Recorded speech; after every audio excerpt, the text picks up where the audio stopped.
Bakunzi b'Uruzabibu TV, twongeye kugaruka kuri kamera z'Uruzabibu TV tuvuga ku nkuru z'intambara za hato na hato ziri muri Repubulika Iharanira Demokarasi ya Kongo. General Sultan Makenga, ibinyamakuru byakomeje kugenda byandika biporopoza ngo nawe bamurashe, ariko ndagira ngo mbabwire ko atari ko bimeze. Uriya ni generale, ntabwo generale ari umuntu ubyuka mu gitondo ngo uvuge ngo uramurasa uko wiboneye, ntabwo bishoboka.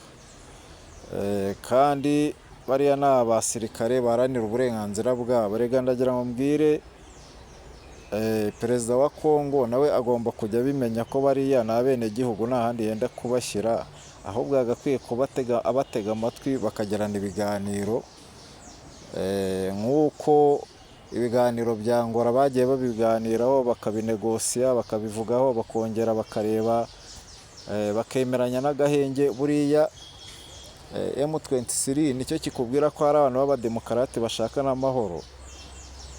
Bakomeje kugenda babiganiraho, bemeranya agahenge, abandi bizera agahenge, ariko perezida wa Kongo kumbe bari gutegura intambara. Ari byo bibazo ubona bari guhura nabyo muri iyi minsi, bari kubamanuraho amadoroni mu buryo bwa buri munsi, mu buryo batateganyaga, kuko bizeye ko bari mu gahenge. Ariko uko bisa kose bariya ni abasirikare, nabo bagiye gutegura ibindi bintu.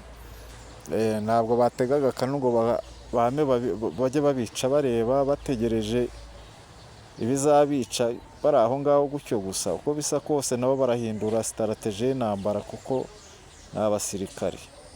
Reka tubihange amaso, kuko urabona ko Burundi bufatanyije na Kongo, za Namibia, za Angola zaje, za South Africa.